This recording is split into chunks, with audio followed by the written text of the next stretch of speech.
Greetings everyone, my name is Dominic and today you're tuning in to the Comic Book Report, where we review comic books and graphic novels so you can get an idea of what to read. And today we're actually doing an unboxing video. That's right, we're going to be taking a look at the newly released reprint for Spider-Man Clone Saga Omnibus Volume 2. This of course picks up right after the Volume 1 and immediately precedes the Ben Reilly era. I did pre-order this book from the channel sponsor, Organic Price Books. If you've never ordered from them, they are a fantastic comic book collected edition seller. They have great shipping, great packaging. Honestly, everything is handled with so much care over there. If you would like to check them out, you can find a link for their website in this video's description. And if you see something you like there, you can actually use my discount code at checkout, TheComicBookReport, to save $2 off of your order. Please note if you use my affiliate link or code to make a purchase, I will earn a small commission, but it's a fantastic way to support the channel. Thank you so much for considering. Now let's get started with today's unboxing. Okay, here's the aforementioned shipment I got from Organic Price Books. Like I said, I went ahead and pre-ordered this guy. I was really trying to track down all of these Clone Saga and Ben Reilly Omnibus reprints while they're still in print. I used to have this whole collection in those big paperbacks. I think there might have been like 11 of them. Anyway, I sold them off back in the day when I thought I was getting out of comics. Came back and really missed this whole era. I'm a really big fan of the 90s Clone Saga. I know it's a super polarizing time in the history of this character, but I love it. I love the omnibus format, so I was elated when I found out they were reprinting all of these. So anyway, you can tell they really packaged this with care as always. I always love to see that. We got some great packing material here. They actually even threw in a bookmark, which is a ton of fun. They do that every so often. Really, who doesn't like a good bookmark as a reader? And after that, we'll go ahead and retrieve the book proper. I should probably note that I did get the direct market edition of this Clone Saga Omnibus Volume 2. The standard edition cover, I will go ahead and throw up a thumbnail so you can compare. I just preferred this one personally. I like the kind of big battle sequence between Peter and the clone. I just think it looks really fun. Okay, now that I've got the book out of the box, I'll go ahead and remove the saran wrap, kind of plastic wrap sealing it. Gotta open this up, gotta stretch the spine. I know some people have said stretching out the spine kind of helps the longevity of it. Not really sure on that. I think probably. I know some of my older omnibuses, like I just reviewed my Avengers Omnibus Volume 1, didn't properly stretch that, stored that in an interesting way, I guess. The binding has definitely not held up as well as I've hoped. It's still okay, but you can check out my review of that recently if you want to compare. Anyway, I think stretching these books out is a good activity to do once you get them opened up. And while I go ahead and do the exercise for this book here, I just want to say if you're enjoying this video and you also like things like comic book reviews, list videos, things like that, and you've yet to subscribe to the channel, I just want to go ahead and invite you to do so. Would love to have you aboard. I know this has been such a fun process and hobby. Anyway, thank you for considering. But yeah, I think we're getting close to being done stretching out the spine here. Just going to do a little bit of the work here because I am hoping to read through this pretty soon here. Okay, I think that's enough of that. Let's go ahead and look at the exteriors in greater detail, examining the dust jacket. Like I said, I do have the direct market cover here. I'm just a big fan of it. I like the full body kind of fight sequence we get. Although that kind of head-to-head standard edition cover is also quite sleek itself. I just think they did a really good job on these covers this time. Really sells me on the book. It definitely screams Clone Saga to me, and I really, really like that. The spine of this is really comparable with both covers. Other than the picture at the very bottom, the standard edition cover will have a slightly different kind of Spider-Man picture there at the bottom of the spine. But again, still pretty comparable here. I think it matches pretty nicely with the rest of these collections. Like I said, very, very excited to finally get these in an omnibus format. I do think the layouts and everything are quite good. Really, really happy that Marvel went ahead and did this. Looking at the back cover there, we have like a brief blurb about the book, and then the thumbnail of all the issues included, which most of these omnibuses have. Really love to see it. It's just a great idea to have this so you can tell what's actually included here. There's some issues that even looking at the covers, I'm like, oh yeah, I remember this, and it was just fun getting nostalgic. Bottom of the back as well, we have everything included, pricing information, the rating, publisher, things like that. So now I'm going to go ahead and look at the dust jacket one more time in greater detail. This time I'll show you the interior flaps of that dust jacket as well and just kind of spread it out so you can see everything at a glance.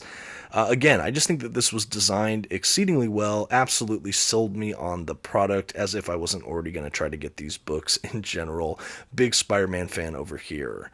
I really just like it. Like I said, I love the art during this era. 90s art for me can be a hit and miss kind of deal, but I think especially this early Clone Saga stuff, I just think it's really dialed in and sharp, and it plays to some of the best of the 90s for me. Really, really love seeing it, and I love that we get kind of portions of that on this actual dust jacket. The under the dust jacket art is also very, very striking. We have this great wraparound image that has so many of the awesome Spider-Man characters, heroes, and a ton of villains. Really love seeing this. I think that this was such a well-picked under the dust jacket art print for this omnibus. Really, really good stuff. And now a quick look at the binding. This is a big omnibus. I do see some glue in this binding. Is it sewed as well? Possibly. The binding seems like it's pretty good for now. Like I said, I still have to break this book in, read through it, see how it holds up. Definitely a little bit of gutter loss with this one, though. I kind of expected as much, especially with a book this big. But yeah, nothing too bad here. And now that we've gone ahead and examined the bindings and the exteriors, I do want to just flip through the collection a bit, give you an idea of some of the art and what you can kind of expect generally about this book. I'll try not to really go into too many spoilers other than kind of briefly picking you up on the Clone Saga. I kind of figure if you're looking at Volume 2, you're at least passingly interested in Volume 1, or maybe have done it already. Before we get into that, though, I do want to just mention what this actually collects. So this omnibus includes Amazing Spider-Man issues 402 through 406 and the Super Special. It includes Spider-Man, the adjectiveless title, issues 59 through 63 and the Super Special for that. Spectacular Spider-Man issues 225 through 229 and that Super Special. Web of Spider-Man issues 126 through 129 and that Super Special. It includes the Venom Super Special, as well as New Warriors issues 61 through 66, Spider-Man The Jackal Files, Spider-Man Maximum Clonage Alpha and Omega, Spider-Man Unlimited issue 10, Spider-Man Team Up issue 1, Spider-Man The Lost Years issues 1 through 3, love to see that, and finally Spider-Man The Parker Years. So yeah, obviously a massive amount of content here. This book is 1,288 pages, so like I said, it's a heftier omnibus, definitely a lot packed in here. As far as the content goes too, basically the Clone Saga picks up in the 90s. Peter Parker Spider-Man is really at a crossroads. He's dealing with some really dark stuff in his personal life. He's still with his beloved Mary Jane Watson, but he's going through stuff. And in the midst of all of this, basically something happens to Aunt May, and we find this kind of mysterious figure calling and inquiring onto where Aunt May is. He finds out that Aunt May is at a hospital, and he panics and runs back to New York. We find this is actually the clone of Spider-Man, who's now calling himself Ben Reilly. He was introduced in the original Clone Saga. For those that are unaware, there was actually a clone story arc back in, I think, the 70s, early 70s, shortly after all that stuff with Gwen Stacy. Basically, the Jackal made clones. And anyway, we believed that clone had died and was no longer here, but this story kind of retcons all of that and basically sets it up that this clone was alive, but realized he was a clone and decided to make himself scarce so he wouldn't interfere with the real Peter Parker's life. So it's been, I think, 5 years in canon time since this clone has been away. He's now back in New York, and he basically starts fighting crime. He gets his own kind of makeshift Spider-Man costume, and he's being known as the Scarlet Spider after a news article is kind of released about him.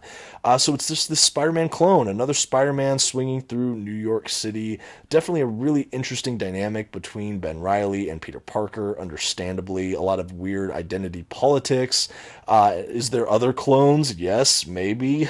These are all things that are kind of happening and in the stew during this period. And Volume 2 picks up still comfortably in this era. This volume definitely gives us some more revelations as the true nature of who's the real clone, who's the real Spider-Man. Are there more clones? What's going on there? We definitely have a good handful of fun symbiote-based storytelling. You know, obviously characters like Venom and Carnage, to say the least. We have some good character moments with Mary Jane Watson. This is definitely a troubling time for her as well. She's actually pregnant throughout some of this book here. Anyway, it's just a dynamic time for the Spider-Man mythos. I know that a lot of people don't love this time period. I think that honestly, it's a ton of fun. I think some of the biggest criticisms I hear about it is that it is way over bloated and it's kind of confusing, convoluted. They switch things back and forth with all the clones. And I do think that some of that critique is definitely valid. I certainly see where it's coming from. I think the premise of this is a lot of fun, and I think the execution, overall, it hits more than it misses for me, though I am excited to revisit this time in Spider-Man's life, especially now that I have these omnibus editions. So this book leads right into the Ben Reilly era. And so there's more with that you can read to find out. I won't spoil too much for you, but this is definitely a character that is prominent throughout the Marvel Universe at this time. I think that they were really milking this idea for all it was worth. We have a lot of great industry creators here, both on writing and art. Like I said, especially the earlier parts of even this book, I really like the art style. We do start segueing into the more kind of obviously computer-assisted kind of art. That's the era of the 90s and early 2000s artwork that I'm not overly partial to, but I think some of the stuff that still looks more hand-drawn, I really, really love in this book.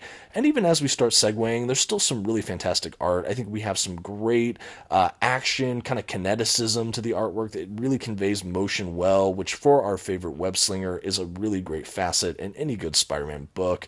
As you can tell from the list of contents as well, this was a huge crossover event with all of these different Spider-Man titles, like Amazing, Spectacular, just straight up Spider-Man. We had Web of Spider-Man, so many of these other things, specials.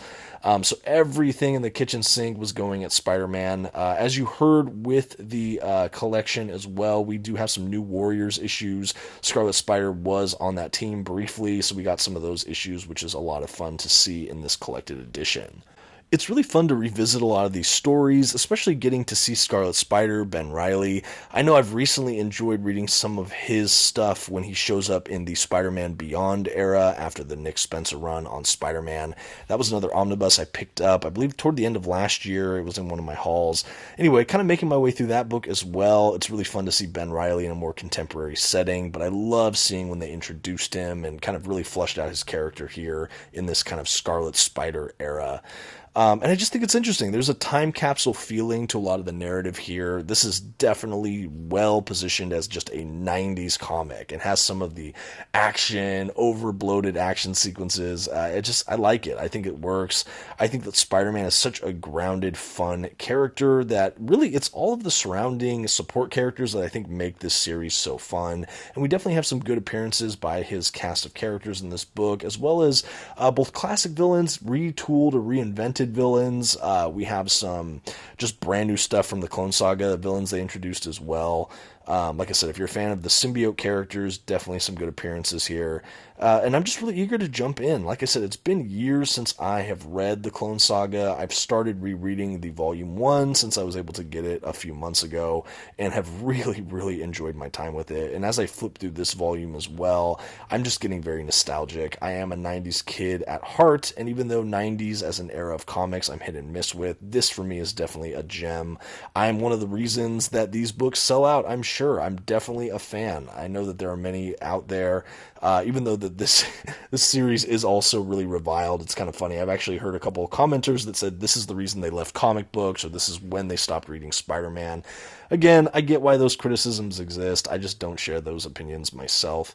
But I just thought this would be a fun title to do an unboxing for. Like I said, I had this pre-ordered for a while. This is the last of the reprints. They reprinted these in kind of a funny order with the Ben Reillys and these Clone Saga books, but this is the fourth for that reprint batch, even though it's volume 2 kind of chronologically. Obviously, we have the 2 Clone Saga volumes, then the 2 Ben Reilly volumes, but really happy these all saw a reprint. So if you're eager to pick them up and you have the finances for it, definitely check out, again, my channel sponsor, Organic Price Books, while they're in stock. You can use that discount code, TheComicBookReport.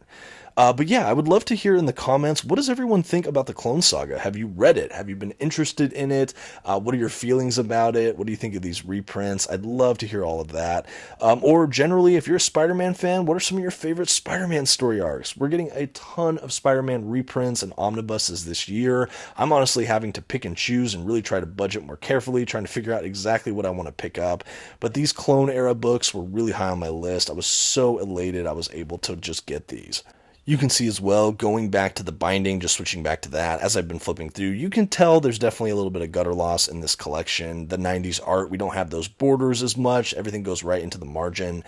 So because of the gutter loss, sometimes you have to pull the omnibus open a little bit to get the full image.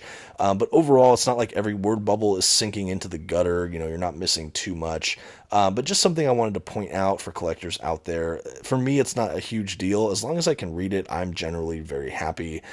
But like I said, you've been able to get a good look of it as I flip through. And again, I still have to read this. I'm sure through subsequent readings, it'll loosen the binding a bit, and that might help the gutter loss a tad. But yeah, really, really excited to see it here. I'm going to go ahead and skip forward to just look at a couple of the extras included in this omnibus.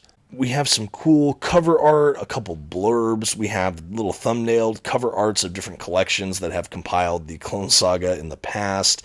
A bit of an afterword, little kind of special bonus material here. Nothing too crazy that jumped out at me, but I'm still really happy to see a good handful of extras, especially in a collection this size. Well done, Marvel. Overall, a really well-made book. I wish my binding was maybe a little bit looser as far as just opening up flatter. But in general, especially a book this size, I am not unhappy with this. In fact, I am so excited to welcome this into the collection.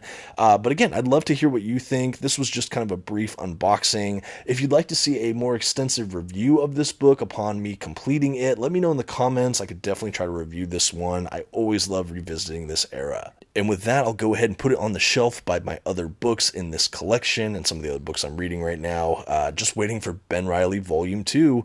Anyway, thanks for watching, everyone. This has been the Comic Book Report. Please don't forget to give this video a like, a comment, and maybe check out one of my others on your way out. Thank you so much, and have a good one.